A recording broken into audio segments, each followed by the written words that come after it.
ini Predator Bergaris Gaya Internet dengan NIM 225185. Di sini saya akan menjelaskan tugas dari mata kuliah keamanan infrastruktur jaringan, yaitu tentang penjelasan komprehensif terkait malware, DDoS, MITS, spoofing, SQL injection, brute force attacks, and packet sniffing. Jadi, dalam diri kita saat ini, berbagai jenis serangan cyber dapat mengancam keamanan data dan sistem. Berikut adalah penjelasan mengenai beberapa serangan cyber yang umum terjadi. Yang pertama adalah malware. Malware singkatan dari malicious software adalah istilah umum yang digunakan untuk menggambarkan berbagai jenis perangkat lunak yang dirancang untuk merusak, mengganggu, atau mendapatkan akses tidak sah ke sistem komputer, jaringan, atau perangkat. Malware dapat mengambil banyak bentuk dan memiliki berbagai tujuan, mulai dari mencuri informasi hingga merusak data. Lalu di sini ada cara kerja malware. Yang pertama adalah infeksi. Malware dapat masuk ke sistem melalui lampiran email, unggahan dari situs tidak terpercaya, atau melalui kerentanan perangkat lunak.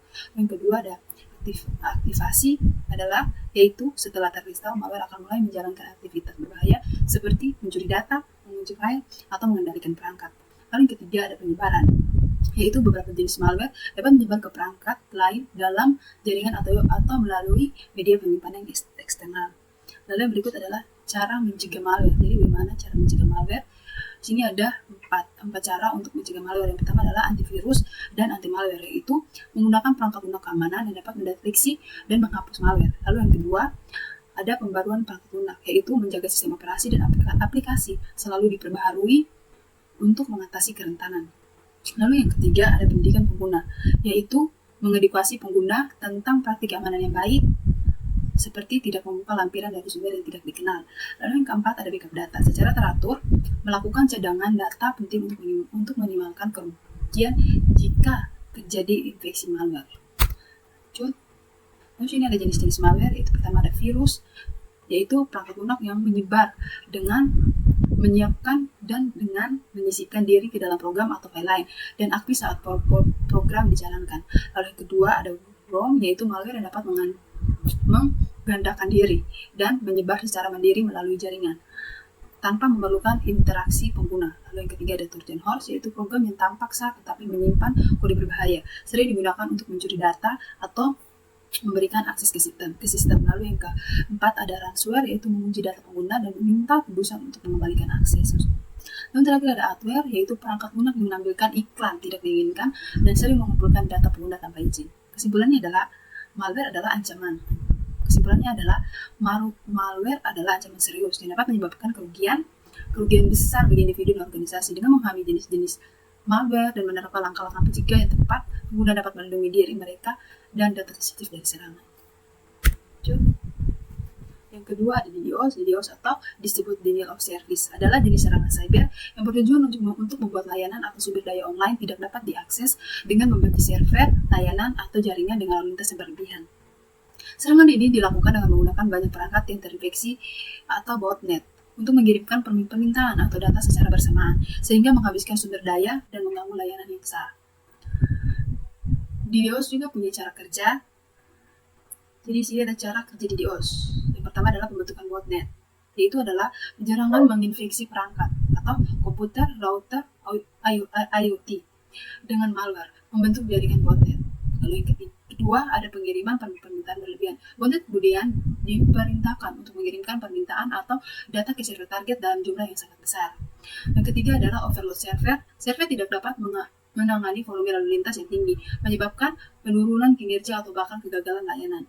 Lalu yang terakhir ada gangguan akses, yaitu pengguna yang saat tidak dapat mengakses layanan yang seharusnya tersedia, mengakibatkan kerugian bagi organisasi. Lalu ada jenis-jenis serangan DDoS, yaitu volume based attacks, yaitu adalah menyerang dengan pembanjiran bandwidth jaringan, misalnya menggunakan ADP floats atau ICMP floats. Yang kedua adalah protokol ATX, yaitu mengeksploitasi kerentanan dalam protokol komunikasi seperti SCN floats. Lalu yang terakhir adalah aplikasi layer ITEX, yaitu menargetkan lapisan aplikasi dengan mengirimkan permintaan yang tampak sah tetapi berlebihan, contohnya HTTP floats. Lalu sini ada cara mencegah dan mengatasi DDoS. Pertama adalah firewall dan IDS atau IPS, yaitu menggunakan firewall yang terkonfigurasi dengan baik dan sistem deteksi atau penanggulangan intrusi untuk memfilter lalu lintas berbahaya. Lalu yang kedua ada load balancing, yaitu memanfaatkan load balance untuk mendistribusikan lalu lintas ke beberapa server. Lalu yang ketiga ada redlining, yaitu mengatur batasan jumlah permintaan dari sumber yang sama. Lalu yang keempat ada DDoS propagation service, yaitu menggunakan layanan perlindungan DDoS untuk menyaring lalu lintas berbahaya sebelum mencapai server. Lalu yang kelima adalah monitoring lalu lintas, yaitu memantau lalu lintas jaringan secara terus-menerus untuk mendeteksi pola yang tidak biasa. Kesimpulan DDoS adalah ancaman serius yang dapat menyebabkan kerugian finansial dan reputasi yang signifikan bagi organisasi. Dengan pemahaman yang baik tentang cara kerja serangan ini dan penerapan langkah-langkah pencegahan yang tepat, organisasi dapat melindungi layanan mereka dan memastikan berlangsungnya organisasi operasional. Lanjut. Di sini ada MITM atau Man in the Middle adalah jenis serangan cyber di mana penyerang menyusup dalam komunikasi antara dua pihak dan seharusnya terlibat langsung. Tujuan dari serangan ini adalah untuk mendengarkan, mencuri, atau bahkan memanipulasi data yang sedang ditransmisikan tanpa sepengetahuan pihak-pihak yang terlibat. Lalu ada cara kerja MITM, yaitu yang pertama ada interspesi komunikasi, yaitu penyerang mengintersep lalu lintas data antara dua pihak. Ini bisa dilakukan dengan menggunakan teknik seperti ARP spoofing, DNS spoofing, atau menjebak pengguna dalam jaringan wifi publik. Lalu yang kedua ada pengambilan data. Setelah terinterseksi, penyerang dapat mengakses informasi sensitif seperti kredensial login, data pribadi, atau informasi keuangan. Lalu yang ketiga, ada modifikasi data. Penyerang dapat mengubah data yang dikirimkan sebelum mencapai penerima. Misalnya mengubah jumlah transfer uang dalam transaksi online. Lalu yang keempat, ada pengalihan komunikasi. Penyerang dapat mengarahkan komunikasi di situs web palsu untuk melakukan phishing atau penipuan. Selanjutnya dampak dari serangan MITM, yaitu yang pertama ada pencurian informasi sensitif, yaitu data seperti username, password, dan informasi kartu kredit dapat dicuri. Yang ketiga ada kerugian finansial, yaitu penyerang dapat mengalihkan dana atau melakukan transaksi tidak sah. Yang ketiga ada kerusakan reputasi, yaitu jika data pengguna bocor, reputasi organisasi dapat rusak. Selanjutnya adalah cara mencegah serangan MITM. Pertama ada enkripsi data, yaitu menggunakan protokol HTTPS dan VPN untuk menkripsi komunikasi sehingga data tidak dapat dibaca oleh pihak ketiga. Lalu yang kedua ada verifikasi identitas, yaitu memastikan identitas penerima sebelumnya mengirimkan informasi sensitif, misalnya dengan menggunakan tanda tangan digital. Lalu yang ketiga, menghindari jaringan publik yang tidak aman, yaitu berhati-hati saat menggunakan wifi publik dan menggunakan koneksi yang aman. Lalu yang keempat, ada keamanan jaringan, yaitu menggunakan firewall dan alat keamanan jaringan untuk mendeteksi aktivitas mencurigakan.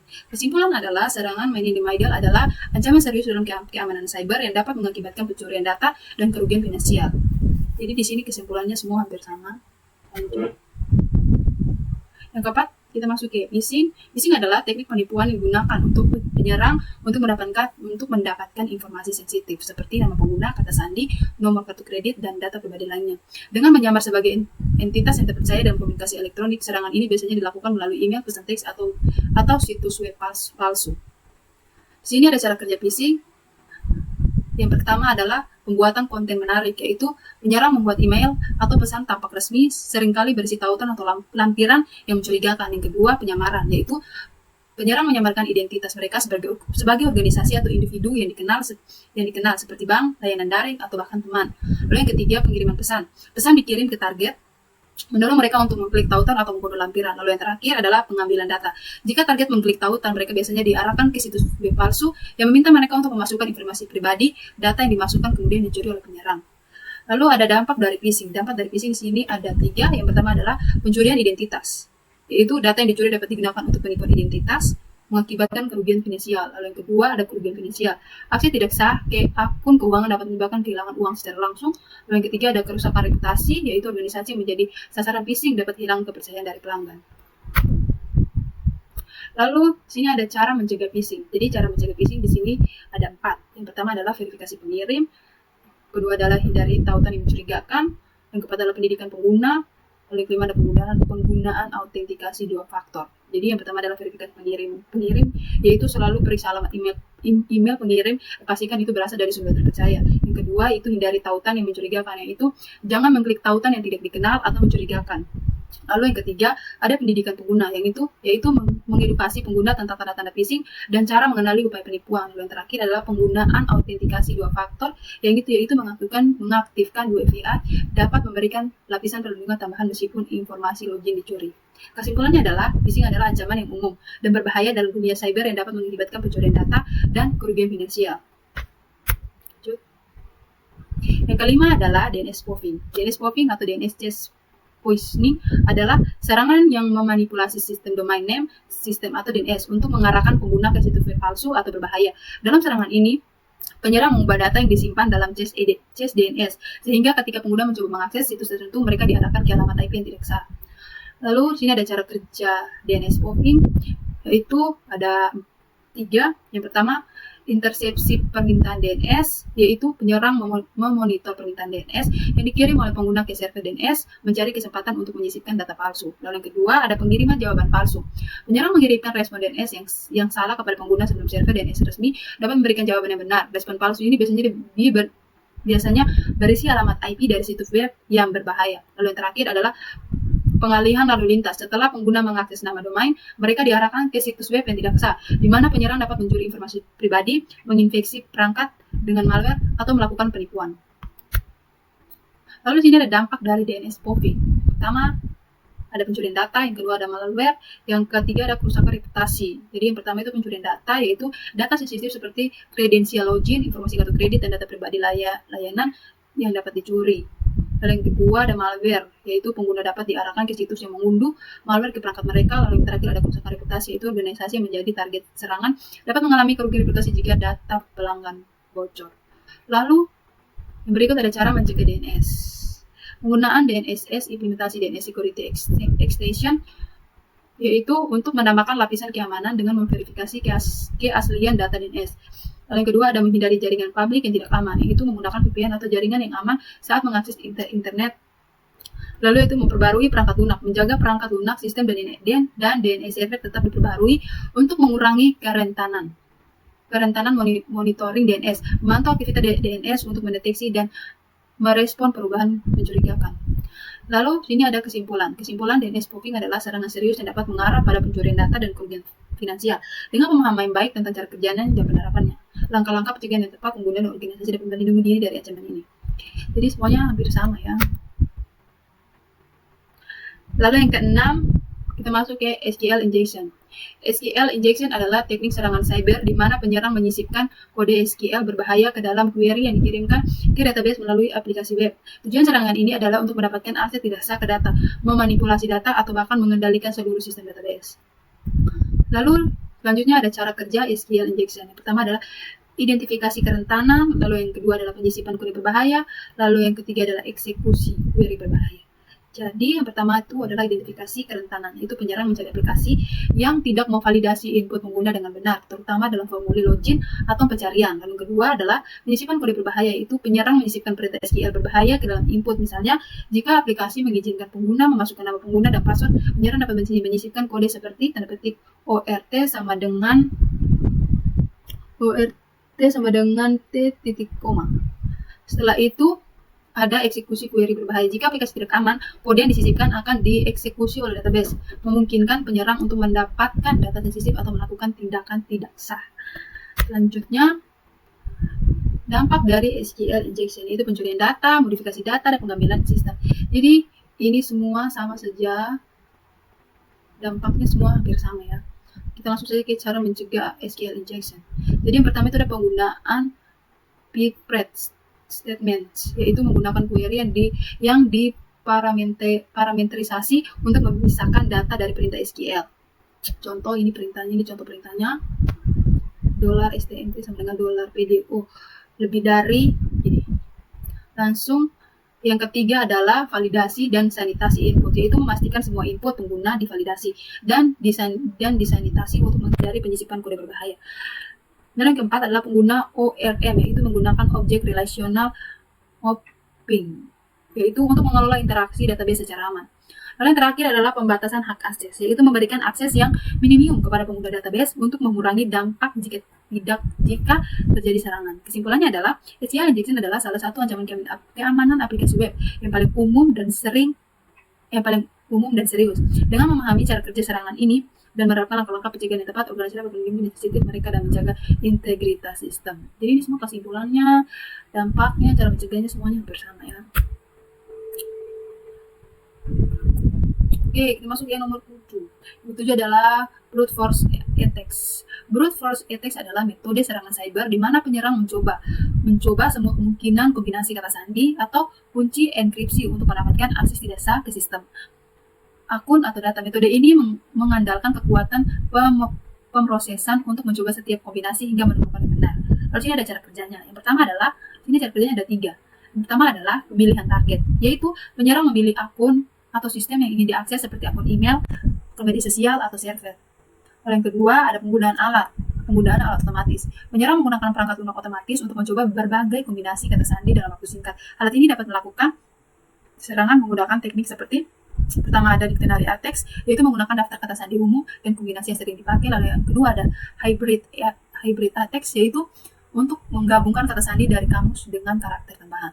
Lalu cara kerja yang ketiga adalah percobaan kombinasi, yaitu alat tersebut akan mengirimkan permintaan login berulang kali dengan kombinasi yang berbeda hingga berhasil.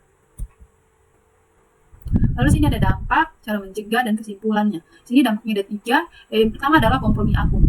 Jika berhasil, penyerang dapat mendapatkan akses penuh ke akun dan dapat mengarah pada pencurian data atau penyalahgunaan informasi. Lalu yang kedua, ada kerugian finansial. Dalam kasus serangan pada sistem keuangan dapat mengakibatkan kehilangan uang secara langsung. Lalu yang ketiga, ada kerusakan reputasi, yaitu organisasi dapat kehilangan kepercayaan pelanggan jika sistem mereka berhasil diserang.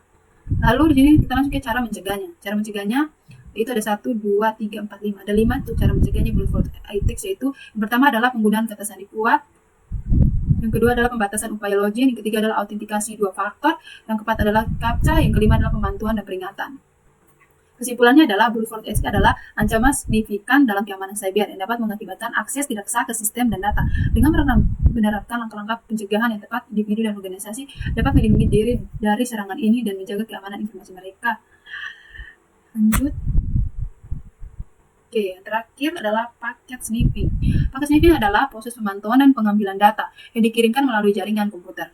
Ini dilakukan dengan menggunakan perangkat lunak atau perangkat keras khususnya yang dapat menangkap dan menganalisis paket data yang melintas jaringan.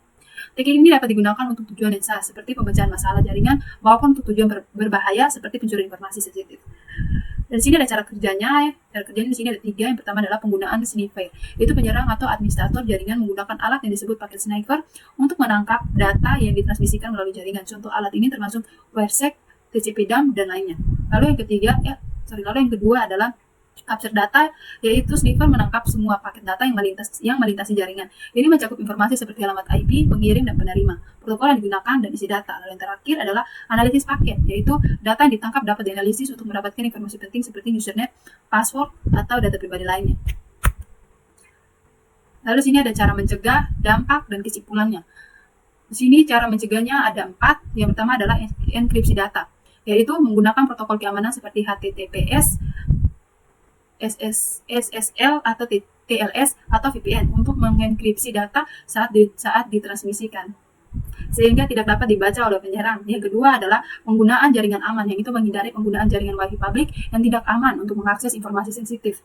Lalu yang ketiga adalah firewall dan IDS atau IPS, yang itu mengimplementasikan firewall dan sistem deteksi atau penanggulangan intrusi untuk melindungi jaringan dari aktivitas mencurigakan. Lalu yang terakhir adalah pendidikan pengguna, yaitu mengedukasi pengguna tentang risiko keamanan dan praktik terbaik saat menggunakan internet. Lalu di sini ada dampaknya ada 4. Yang pertama adalah pencurian data, lalu ada pelanggaran privasi, lalu ada kerusakan reputasi. Jadi pencurian data itu seperti penyerang dapat mencuri informasi sensitif termasuk kredensial login dan data keuangan. Lalu yang kedua ada pelanggaran privasi, yaitu informasi pribadi dapat diakses tanpa izin mengakibatkan pelanggaran privasi. Lalu yang terakhir ada kerusakan reputasi, yaitu organisasi yang data pelanggannya dicuri dapat kehilangan kepercayaan dari pengguna. Kesimpulannya adalah paket sniffing adalah teknik yang dapat digunakan untuk mengawasi lalu lintas jaringan dengan potensi untuk menimbulkan risiko besar bagi keamanan data. Oke. Jadi sekian penjelasan saya. Terima kasih banyak. See you.